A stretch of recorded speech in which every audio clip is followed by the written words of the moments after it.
Après avoir reçu l'ordre du Seigneur, l'apôtre Paul s'arrêta à Césarée pour un temps, étant en route vers Jérusalem, acte 21:8.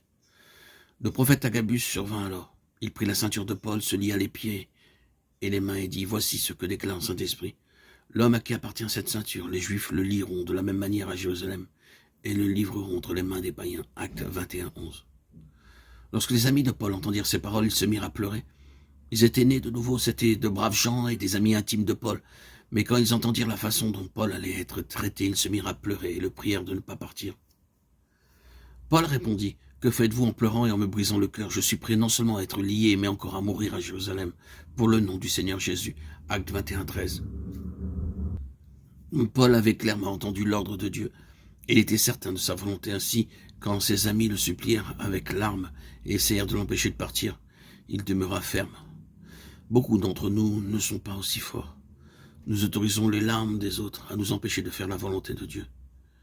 Dites-moi honnêtement et en toute vérité, n'avez-vous pas désobéi à Dieu en certaines occasions, quand vos proches sont mis à pleurer en apprenant que vous veniez obéir à Dieu?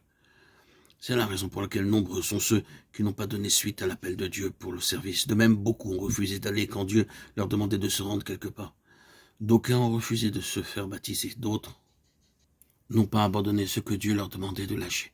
Ce sont les larmes des êtres bien-aimés qui ont été la cause de la désobéissance. Et le Seigneur a été contraint de vous parler et de vous réprimander.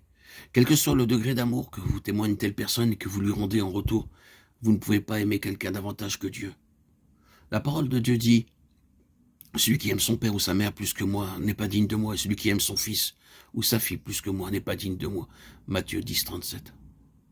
Abraham allait faire une erreur en relation avec Agar et Ishmaël, mais Dieu lui parla. Il obéit et les renvoya. Après cette épreuve, il put en passer une autre très sérieuse.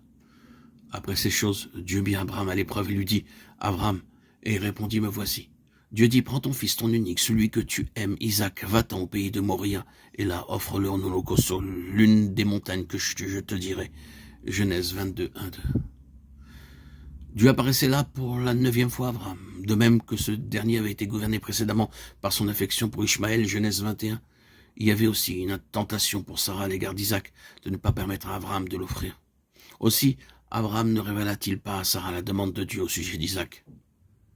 Certains maris pensent devoir partager absolument tout avec leurs femmes. Ils pensent leur témoignage davantage, leur porter davantage d'amour par leur témoignage, en leur disant tout. Certains serviteurs de Dieu nuisent de la sorte à l'œuvre du Seigneur. Ils partagent toutes les questions d'église avec leurs femmes. Certaines femmes, littéralement, demandent à leur mari de tout savoir, tout écouter. Dis-moi où tu es allé, qu'as-tu fait, qu'as-tu dit?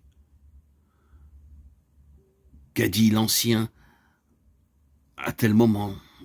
Les maris faibles racontent tout à leur femme. Et celle-ci va le rapporter partout. C'est ainsi que le ministère de certains serviteurs de Dieu est déprécié. L'expérience avait montré à Abraham le danger de confier à sa femme certains sujets importants. Dieu a l'intention de donner son royaume tout entier, de nous accorder la victoire sur tous nos ennemis et l'administration de ses œuvres. Ne crains point, petit troupeau, car votre Père a trouvé bon de vous donner le royaume. Luc 12:32. Ainsi, guidé par le Saint-Esprit, Abraham prit Isaac sans en parler à Sarah.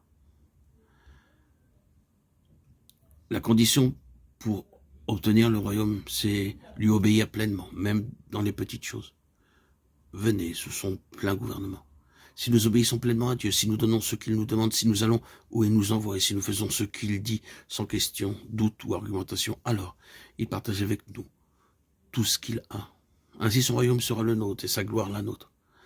Pour une telle amitié, Dieu veut que nous venions à lui, afin qu'il puisse partager librement avec nous tous ses secrets, ses mystères, ses desseins et ses plans. Une telle vie est abondante et féconde, que le Seigneur nous enseigne de devenir de véritables amis de Dieu.